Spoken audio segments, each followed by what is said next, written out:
Ada yang bertanya mangga silakan. Mangga. Yo. Untuk masalah zikir Pak ya. Iya. Karena kita ingat kalau secara hukum kita mungkin setiap umat mungkin kita beda-beda Pak ya. Betul. Ini maksudnya zikir dalam hal ini pas asal Pak ya. Saya ngomong pas asal dulu. Kemudian ada lagi itu kita mungkin bisa mungkin pernah mendengar atau juga pernah melakukan atau mungkin yang pernah ikut ini Pak ya, apa namanya? Toreko ya, toreko kan ada zikir yang mungkin beda dengan mungkin kalau kita sehari-hari beda Pak ya.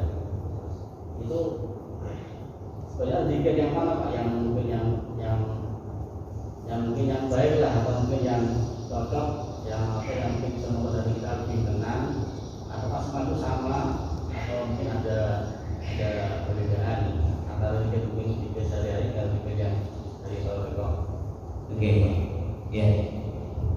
Yang saya praktikkan pada saat ba'da subuh tadi itu tata cara zikir Thariqah Qadiriyah Naqsabandiyah. Yang saya praktikkan barusan ba'da subuh, yang biasanya di masjid ini mungkin zikirnya zikir yang umum, tapi karena saya diminta mengimami, ya sudah saya lanjut saja barusan. Sebenarnya dalam hati setelah assalamualaikum ini saya mau pakai yang umum apa pakai yang, ternyata keluarnya langsung ilah hadrat, berarti pakai yang zikir Thariqah Qadiriyah Naqsabandiyah. Nah, begini Pak ya, ini saya agak sulit sebenarnya untuk menggolongkan sebenarnya harus ikut yang mana kan gitu, yang umum apa yang khusus kan gitu ya. Zikir itu seperti gula Pak, seperti gula kalau dimakan terasa manis ya, gula kalau dimakan terasa manis. Zikir kalau diamalkan terasa tenang dari ujung kepala sampai ke ujung kuku ini Pak. Kalau saya ceritakan, kalau manis rasanya di lidah, zikir terasanya dari ujung kepala sampai ujung kaki, tenang semua. Kalau mau saya buka, silahkan ditanyakan kepada diri bapak-bapak sekalian. Ketika mengamalkan zikir la ilaha illallah yang tanpa dikurukan, itu terasa ketenangan dari sini sampai ke seluruh tubuh. Saya yakin tidak, karena saya juga pernah. Sebelum tarekat saya tidak tarekat, ya. Sebelum menerima talqin zikir saya sama zikirnya seperti yang umum, dan saya pesantren 13 tahun. Saya mencari guru Thariqah karena berdasarkan keterangan kitab-kitab pesantren yang saya pelajari, wajib memiliki guru Thariqah karena membersihkan batin itu sama halnya wajib hukumnya seperti membersihkan zahir kita. Membersihkan badan ini adalah fardu ain hukumnya. Begitupun membersihkan hati dan pikiran juga fardu ain. Kalau badan kita bersihkan setiap hari, mandi namanya. Mandi ada tata caranya. Mandi junub begini tata caranya. Kan ya, wudu begini tata caranya. Dibersihkan badan kita saat mau ibadah. Kalau membersihkan badan mah ini dengan menggunakan air, dan membersihkan hati dan pikirannya dengan menggunakan zikir. Nah, pertanyaannya, zikirnya zikir yang mana? Problemnya adalah untuk membersihkan seluruh badan kita membutuhkan air. Airnya ada. Nah, untuk membersihkan rohani harus ada zikirnya. Pernah punya nggak zikirnya? Punyanya dari mana? Saya tanya. Baca dari buku, dengar dari orang, apa dikasih sama guru? Itu beda. Saya baca berita tentang Jakarta banjir. Jakarta banjir. Sayanya di mana? Sayanya di Jomin. Saya ngalamin nggak banjirnya Jakarta? Enggak, karena sayanya di Jomin. Ketika saya baca la ilaha illallah, saya mengalami nggak itu la ilaha illallah? Apa hanya sekedar baca?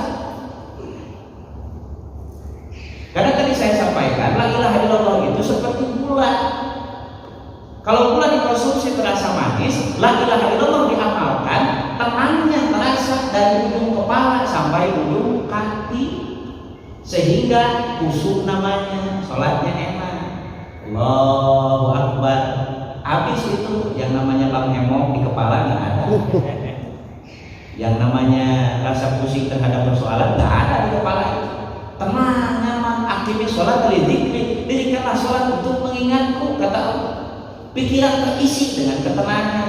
Itu bedanya zikir tarekat dan zikir yang non tarekat.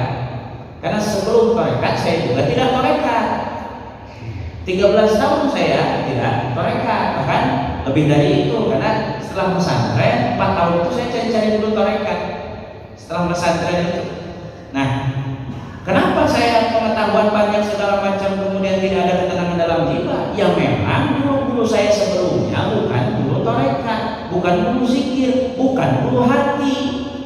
Ya, guru saya pas saya kecil guru tajwid, naik dikit jadi guru fikih, naik dikit jadi guru nahwu shoroh, naik dikit balik lagi ke kitab fikih yang agak tebal, naik lagi terus ke kitab sastra Arab kayak Badai, Bayan, Ma'ani dan sebagainya, naik lagi dikit ke kitab mantek.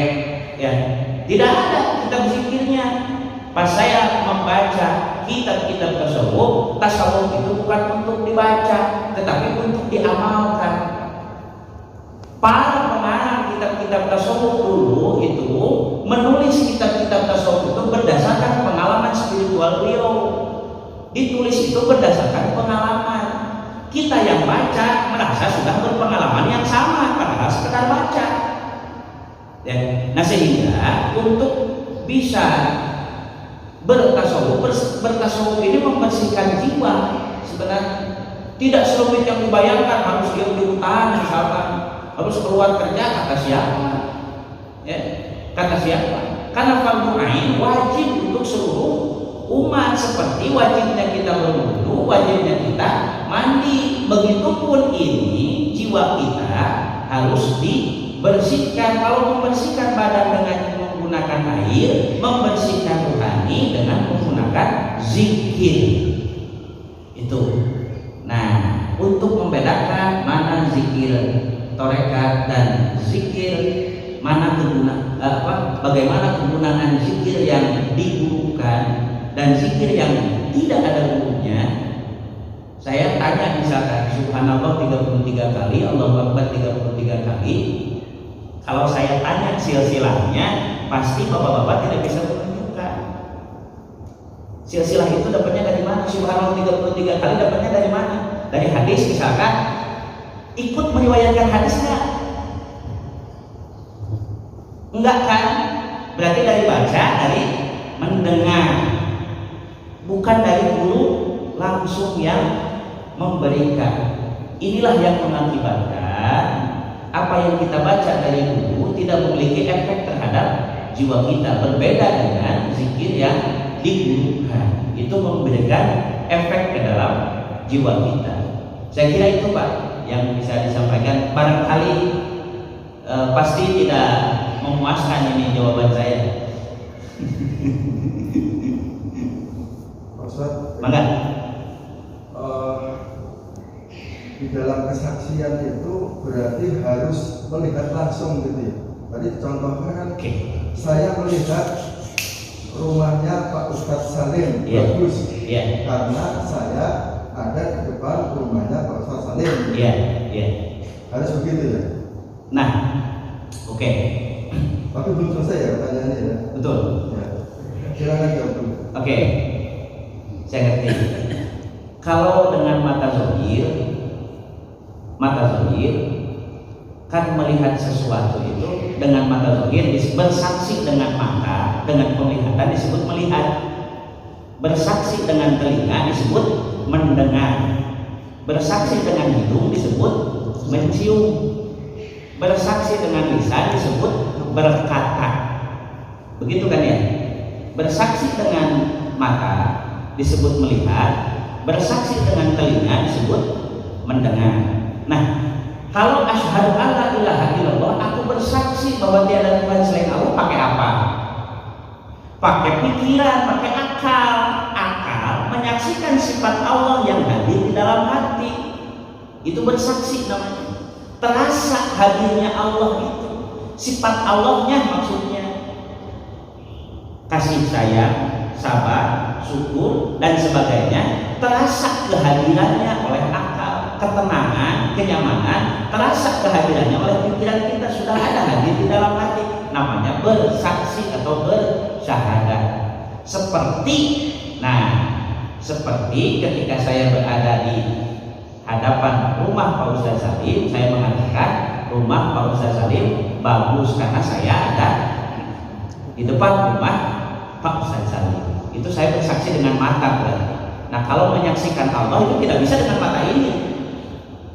Kehadiran Allah itu terasa, bukan terlihat, terasa oleh batin kita bahwa yang bersifat welas asih itu adalah Allah, yang bersifat sabar itu ternyata Allah, terasa sifatnya oleh kita sebagai umat. Yang memiliki sifat ridho itu adalah Allah, terasa sifatnya oleh kita sebagai umat. Yang memiliki sifat sabar dan syukur itu Allah, terasa oleh kita sebagai umat.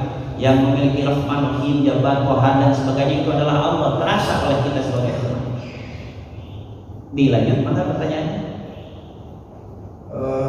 Sudah dijelaskan tadi asyhadu alla ilaha illallah. Ya. Berarti kita menyaksikan dengan hati bahwa Allah itu ada. Nah, ketika dilanjutkan Muhammad Rasulullah, Ya. sedangkan kita kan tidak pernah menyaksikan Muhammad itu ada di depan kita. Oke, bagus sekali. Ya.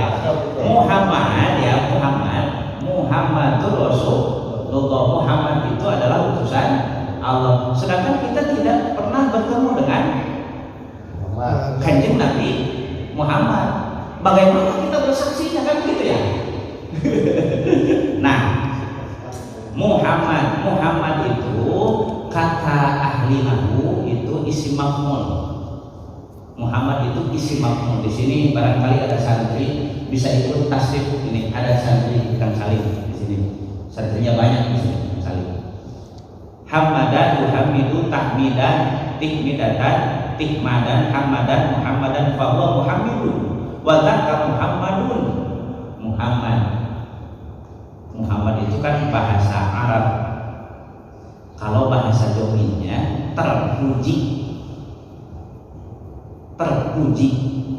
Ketika ada welas asih di dalam diri kita, kemudian sifat welas asih itu tercermin dari ucapan kita kepada sesama dengan ucapan-ucapan yang baik. Welas asih juga dalam hati kita ini tercermin melalui perbuatan kita, bantu orang dan sebagainya. Kata orang yang melihat perbuatan baik itu, ih, kok dia baik ya? Dia dipuji nggak kira-kira? Oh, dia baik, dia dipuji kan ya? Kalau dipuji berarti dia terpuji nggak? Terpuji. Nah, maksudnya menyaksikan Muhammad itu bukan menyaksikan Kanjeng Nabi Muhammad hadir dalam aja di sini, bukan. Tetapi karakter kemuhammadan, karakter sifat terpuji dipakai, diamalkan di dalam kehidupan itu Muhammad Rasulullah. Jadi yang namanya asyhadu anna Muhammad Rasulullah dan aku bersaksi bahwa Muhammad adalah utusan Allah. Sifat Kanjeng Nabi Muhammad berupa sifat-sifat terpuji itu kita gunakan menjadi akhlak kita di dalam kehidupan. Welas asih itu sifatnya Allah kan ya? Kita gunakan dalam kehidupan sehingga itu menjadi sifat terpuji. Itulah asyhadu alla ilaha illallah wa asyhadu anna Muhammadan Rasulullah. Kira-kira bisa diikuti gak Pak? Jadi menyaksikan Muhammad ini bukan menyaksikan melihat Kanjeng Nabi Muhammad, tapi menggunakan ajarannya di dalam kehidupan, akhlak baiknya di dalam kehidupan, akhlaknya yang terpuji menjadi akhlak kita. Karena innama bu'istu liutammima makarimal akhlak. Aku diutus untuk menyempurnakan akhlak yang mulia, kata Kanjeng Rasulullah kan begitu ya. Berarti menyaksikan Kanjeng Rasulullah itu maksudnya adalah melaksanakan seluruh sifat-sifat baik itu di dalam kehidupan sebagai media pergaulan. Begitu Pak.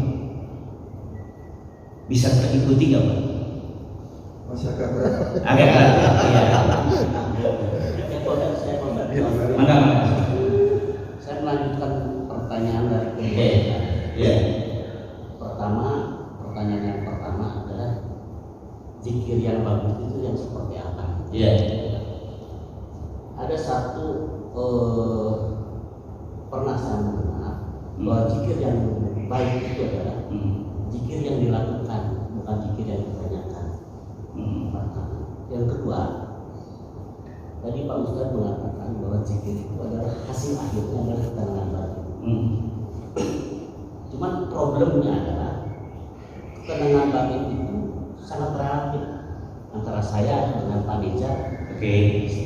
Standarnya itu nggak jelas gitu. Iya. Ya, standarnya ketenangan batin.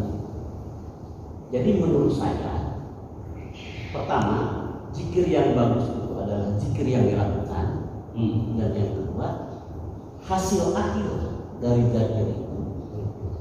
zikir itu, ketenangan batin itu adalah social action. Artinya begini, misalkan kita sedekah, itu adalah hasil zikir yang bagus. Kasih sayang sama orang, sosial dan sebagainya. Nah, pernyataan saya ini bagaimana menurut Anda? Oke ya. Ini nyambung sebenarnya ini. Kita mengatakan Pak. Iya. Dekatan ya. Iya. Sebelah-sebelahan. Ini nyambung ini ya sebenarnya. Ya, oke. Bersama lagi bangun juga. Ada zikir lisan, ya. Nah, ada zikir qalbi, kemudian ada zikir af'al. Zikir lisan, zikir dengan menggunakan lisan. La itu kan ya. Zikir qalbi dengan menggunakan hati. Dan sebagainya. Tapi itu harus diijazah dulu kalau mau ya. Ada zikir af'al atau zikir fi'li, zikir perbuatan. Apa? Welas asih. Hasil daripada ketenangan jiwa itu welas asih, Pak. Hasil ketenangan jiwa itu sabar dan syukur. Hasil ketenangan jiwa itu jabat dan tohat. Hasil dari ketenangan jiwa itu seluruh sifat-sifat yang ada di dalam Asmaul Husna itu hasil ketenangan jiwa. Jadi kalau dikatakan tadi ketenangan jiwa itu relatif, ada ukuran di sini. Jadi tidak bisa dikatakan ini tenangnya karena masih ada lilit, itu baru relatif. Ini tenang karena masih ada beras, itu baru relatif. Tetapi ketenangan hasil zikir ini mutlak. Ukurannya adalah seluruh sifat baik itu membuktikan bahwa dia sudah berzikir. Seluruh sifat baik yang ada di dalam dirinya itu membuktikan dia sudah berzikir. Ketika sifat baik itu dia amalkan di dalam kehidupan berupa senyum, ramah tamah, ya, sedekah dan sebagainya, itu zikir sudah menjadi perbuatan. Tetapi apakah saat melakukan perbuatan baik, pikiran kita menyadari ada sifat jelek di dalam hati apa tidak? Contoh begini, ngasih ke orang baik apa tidak? Baik kan ya? Tetapi ketika ngasih ke orang, ada harapan di dalam hati kita, semoga nanti kalau saya ada masalah dia mau bantu. Itu jadi baik atau enggak? Ya. Masalah. Nah, menyingkirkan itunya Pak, yang apa? Ketika ada zikir yang ditalkin, ada zikir yang diijazah, ada zikir yang dibutuhkan, akal kita ini sadar ada yang seperti itu dalam hati kita. Sehingga saat itu juga itu sifat ditendang sama akal kita, sehingga menjadi murni lagi. Sehingga ngasihnya pun ngasih dengan kemurniannya, disebut ikhlas namanya. Tidak ada yang timbal balik. Barangnya bisa sama dalam perbuatan, sama-sama ngasih ke anak yatim misalnya, atau sama-sama ngasih ke tetangga. Tetapi pernahkah akal kita menyadari saat kita ngasih itu, ini hati sudah ada dalam keadaan tulus, ataukah masih ada ingin misalkan, nah gue ajak makan moga-moga proyek gue nanti bisa jalan deh kalau misalkan gue ajak makan misalkan. Itu belum hasil zikir, meskipun barangnya sama-sama kebaikan. Nah sehingga zikir toriko atau zikir torekat atau zikir yang ditalkinkan ini memberikan pemahaman terhadap akal seluruh sifat jelek yang ada di dalam hati yang harus disingkirkan dan seluruh sifat baik yang harus dimunculkan. Akal kita nanti secara otomatis mengatur itu karena akalnya sudah berisi zikir. Nah sementara hari ini kan akal kita bisa jadi berisi setoran peru ya. Terus berisi akal kita ini setoran isi gitu ya dan sebagainya. Itu ganti nanti diisi oleh seluruh energi positif yang dihasilkan dari hati sehingga saat ada sifat jelek yang menyapa hadir akal kita otomatis bukan engkau yang aku inginkan. Mangga Ada kata kunci tadi dari bahwa hasil zikir itu adalah keterangan yang mutlak. mutlak ya. Masalahnya, problemnya, Oke. mutlak itu adalah konsep ideal. Konsep yang Oke, ya. tidak mungkinlah manusia bisa ketenangannya itu mutlak gitu. Mutlak itu hanya Allah. Hanya Allah yang punya. Oke. Konsepnya itu ya kalau nyampe harus mutlak tidak akan nyampe manusia sampai ketenangan batin mutlak tidak ada. Bagaimana? Ya itu dalam kajian filsafat. Jadi bentuk ideal yang Bapak sampaikan tadi, ideal dan kemutlakan dan konsep relatif itu yang disampaikan menurut filsafat. Nah, maksud kemutlakan yang saya sampaikan itu adalah kesadaran akal kita, kesadaran pikiran kita bahwa pikiran ini punya tempat kembali. Contoh begini, ketika kita berada di luar rumah, kemudian kehujanan, kita langsung masuk rumah apa tidak? Pasti langsung masuk rumah ya, karena kita sadar punya rumah. Ini pasti ada pengaruh kehidupan, ya ada pasti. Tetapi akal atau pikiran nanti memiliki kesadaran untuk kembali fokus ke dalam hati. Setelah ini mengalami kata-kata hantaman, karena kan biasanya pikiran kalau dihantam masalah roboh saat itu juga, pusingnya terasa betul kan, ya. Nah pikiran yang sudah terhiasi zikir, meskipun ada persoalan, itu dia otomatis mencari ketenangan. Itu yang saya maksudkan dengan mutlak. Ada proses yang harus dijalani dulu. Nah prosesnya inilah yang relatif, hasilnya mutlak. Ya, aman nggak Pak? Siap. Nanti kita ulang lagi. Masya Allah. Ada lagi nggak? Beres ini teh. Yang tadi tambahkan Kang Ustadz, Mangga. kan tadi kan ada bahasa tasawuf, ada torekat, ada talqin, ada zikir. Nah, kalau paten hubungannya gitu. Iya, di dalam Islam itu ada mazhab. Mohon maaf kepada yang tidak bermazhab. Di dalam Islam ada mazhab yang populer, itu adalah mazhab Hanafi, Maliki, Syafi'i, dan Imam Ahmad atau Imam Hambali. Di dalam iman ada manhaj Asy'ariyah dan manhaj Maturidiyah. Di dalam ihsan ada thariqah. Ya, di dalam ihsan kan ada 3 rukun agama: Islam, iman, ihsan. Di dalam Islam ada mazhab, di dalam iman ada manhaj, di dalam ihsan ada thariqah. Hasil daripada thariqah adalah tasawuf. Untuk masuk thariqah harus ditalqin zikir, diijazah zikir, baru sah berthariqah. Jadi saya juga thariqah, sholat juga kan thariqah, punya talqin zikir enggak? Kalau belum punya, belum berthariqah. Thariqah, gerbang thariqah adalah talqin zikir atau ijazah zikir dari guru mursyid, guru yang bersilsilah tembus ke Kanjeng Rasulullah Shallallahu Alaihi Wasallam. Silsilahnya seperti tadi saya sampaikan. Kemudian biasa bertorikoh. Apa itu torikoh?